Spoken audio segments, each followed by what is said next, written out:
Okay, welcome to Climb Forest Algebra 1 video tutorials.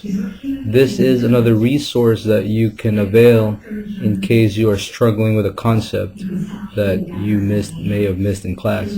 Of course, this is not a substitute for paying attention to your teacher. Again, this is just another resource that you guys can avail of. Okay, so this topic that we are working on right now is basically a basic configuration for combining like terms. Remember, let's revisit that. It was the first group that we see that are the same. We make into a circle, then we put a box, then we put a triangle, and then we're going to use the grouping for the fourth grouping with the clouds. So first things first, I circle first term that I see.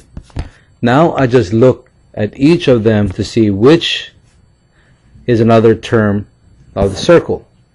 Okay, and there it is.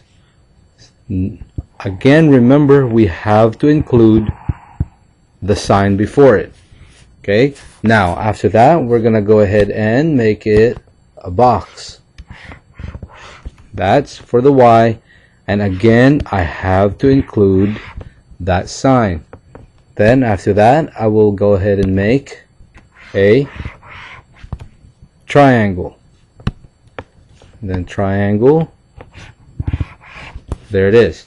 Again, I include the sign. Now all I have to do now is rewrite all of these and group the circles together. So I have 7p minus 5p. I put those two together and then I will get an answer of 2p. Then I will go ahead and group the browns, and that is 3y plus 3y, and then plus 7y, and then of course the answer that is plus 10y. And then let's go ahead and group the triangles together. -5 and -3.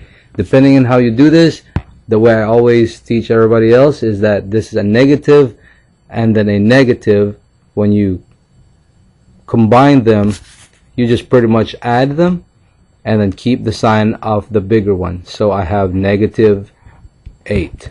So pretty much the way this looks, it's going to be 2p plus 10y minus 8. That's going to be the simplified expression of this particular problem.